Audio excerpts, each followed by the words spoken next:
Mobil pemuda Waikanan dirampas polisi Gadungan. Nasib malang dialami Guritno Triwidianto berusia 19 tahun dan rekannya Faisal Adrianto.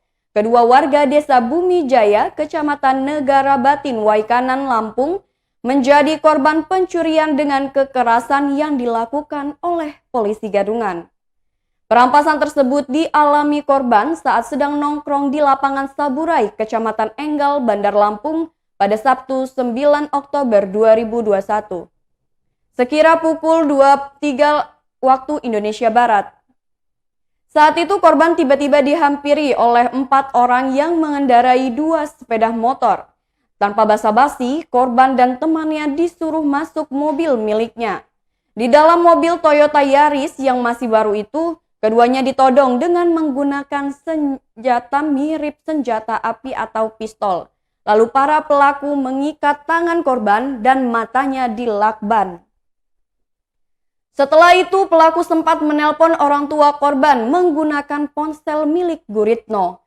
Dalam perbincangan tersebut, pelaku mengaku sebagai polisi. Korban dituduh membawa narkoba. Pelaku pun meminta uang sebesar 10 juta rupiah. Akhirnya kedua korban dibuang di daerah Bekri, Dusun 4 Serapit, Lampung Tengah. Sementara mobil Toyota Yaris dengan plat putih BE1062XX dengan ponsel dan dompet korban diambil oleh pelaku. Kedua korban ditemukan warga pada Minggu 10 Oktober 2021 pagi sekitar pukul 7 waktu Indonesia Barat. Atas kejadian tersebut, Guritno Triwidianto membuat laporan ke Sentra Pelayanan Kepolisian Terpadu Polresta Bandar Lampung. Kasat Reskrim Polresta Bandar Lampung, Kompol Devi Sujana membenarkan laporan dugaan pencurian dengan kekerasan yang dialami korban.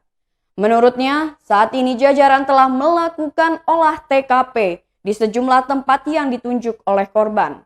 Devi menjelaskan sedang dalam penyelidikan dan yang bersangkutan atau korban sudah dimintai keterangan.